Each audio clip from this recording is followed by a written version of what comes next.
Now then, last night, you may remember we reported on the crisis in Cameroon, where English-speaking separatists are fighting for independence from the mainly French-speaking majority. One of the front lines of the violence has been in the schools, where education has been banned and teachers and students have become targets.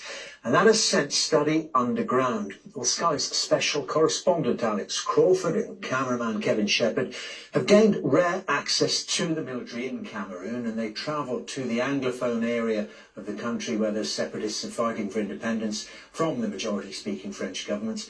And here is Alex's report. Soldiers move in to secure the area whilst we're kept at a distance. They check each classroom to ensure no militia is lying in wait. Schools are on the front line of this independence war in Anglophone Cameroon, and they're often used as hideouts by the fighting groups. What most aren't used for is learning anymore. A whole generation of Cameroon children are being denied an education. It's been disused for so long that they've actually got plants now growing inside. That's how long children haven't been able to be taught at this school.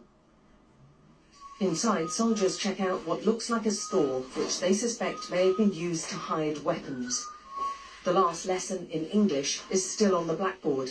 In the Anglophone areas of mainly French-speaking Cameroon, they've been fighting to keep the British curriculum installed by their former colonialists. But teachers and their children have been swept up in an armed conflict which is becoming ever more brutal. What have they exploded? A car? Roadside bombs are now being used by those demanding separation from French Cameroon.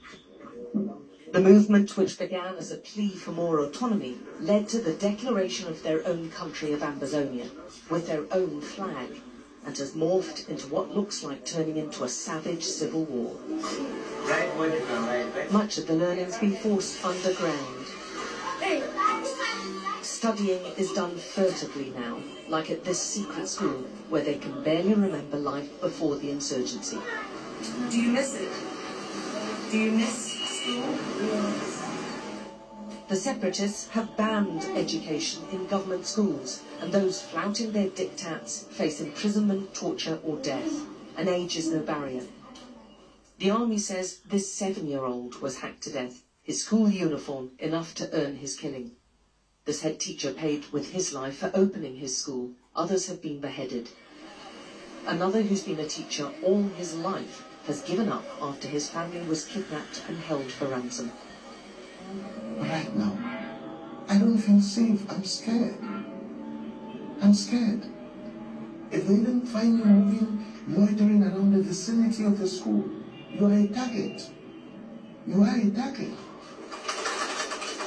Mary, not her real name, was also a teacher. She's now retraining as a tailor after being hounded out of her home with her 2 children. Before I even came here, I thought of giving up. It was like I should just go and commit suicide. Because I didn't see any reason of living.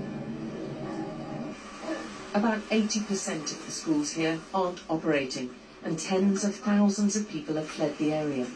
We've been given special access to the Cameroon military, who say much of the chaos is due to the separatists. As they have seen us, someone can take his own and shoot even in the air. But the military have responded to the independence movement with heavy crackdowns and are accused of burning down houses as well as schools themselves to try to crush the insurgency.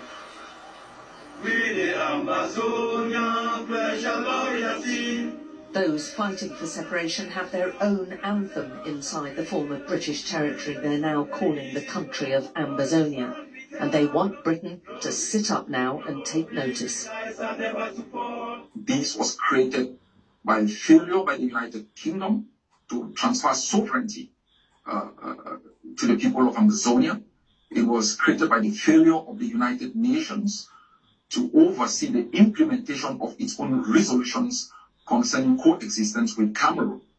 And they have sat back quietly as hundreds of thousands of our people have been displaced internally. Some have moved over to Nigeria. Their actions at this particular moment is too little, almost too late.